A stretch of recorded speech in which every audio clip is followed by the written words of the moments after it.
Salut, c'est Nico, j'espère que vous allez bien. Comme chaque semaine, on va vous dire quoi faire ce week-end avec 7000. Juste avant ça, je vous présente l'invité de la semaine. Salut Julien, comment tu vas? Salut Nico, ça va, merci. Merci d'avoir accepté l'invitation. En fait, Julien, je lui ai demandé que tu sois là parce que j'avais envie que tu nous parles de Qui a tué mon père. Qui a tué mon père, qui est un spectacle que j'ai mis en scène l'année passée, qu'on a joué à Charleroi, à Mons, à Tournai et à Bruxelles. Ouais, tout à fait. L'année passée, ça a bien tourné.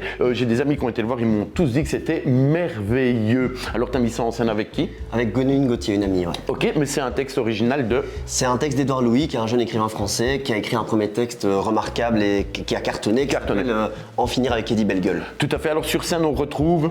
Sur scène, il y a Adrien Drumel, qui est de la région, il y a Philippe Grand-Henri et il y a Camille Alban-Spring, qui est un musicien. Alors, c'est marrant d'être à trois sur scène parce que le texte initial, c'est un monologue. C'est un monologue, c'est écrit pour une lettre à son père, mais moi j'avais envie que son père soit sur scène, qu'il soit présent, qu'il l'entende, qu'il réceptionne et qu'il vive la chose. Et puis effectivement, j'avais envie de musique pour dynamiser et pour donner un peu des images aux mots.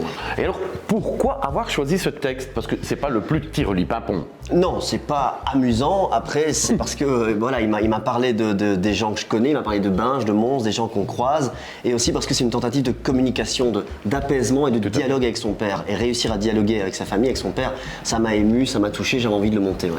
Alors, pour les personnes qui ne savent vraiment pas se rendre le 15, samedi 15 à Lessines, est-ce qu'il y a une autre séance de rattrapage? Ouais, ils peuvent se rattraper le 29 avril au Centre culturel Jacques Franck à Bruxelles. Ok, comme on parle de dates, d'événements et d'agenda, on passe aux événements du week-end? On y va. Allez, les événements, c'est tout de suite.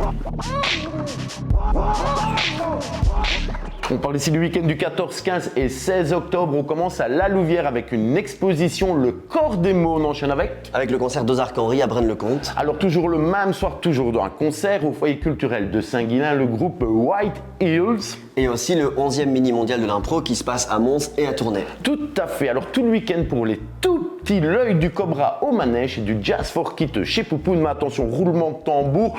Le samedi 15, qu'est-ce qu'on fait? On va voir Qui a tué mon père à Lessines. Tout à fait. Alors tu nous en parles en quelques mots? Ouais, c'est l'histoire d'un retour. C'est un jeune homme qui revient chez lui et qui découvre son père complètement abîmé, détruit par ses années de travail à l'usine. Il a eu un accident de travail en fait.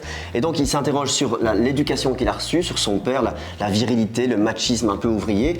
Et dans une dernière partie, il parle de politique. Et en gros, il dit que l'histoire politique, c'est l'histoire du corps de son père. Et que l'histoire de son père, son corps, accuse l'histoire politique. Alors moi, tout ce que j'en ai retenu, c'est que c'était bouleversant, émouvant. Et alors, donc dans le casting, il y a Adrien Drumel qui est le dernier lauréat du prix du meilleur comédien. Ça se passait en 2020. Adrien, bisous bisous. Et alors, toi, dans ton actu, tu as un solide Insta. Ouais, c'est sur l'écriture et la littérature et ça s'appelle _le_littérateur. Allez voir parce qu'il est super beau. Bon, moi, je te dis bonne M pour samedi. Merci, je prends. Merci en tout cas d'être venu, Julien. Alors, si vous avez aimé, likez, partagez la capsule. Quant à nous, on se retrouve la semaine prochaine. Sortez de chez vous, restez curieux. Des baisers.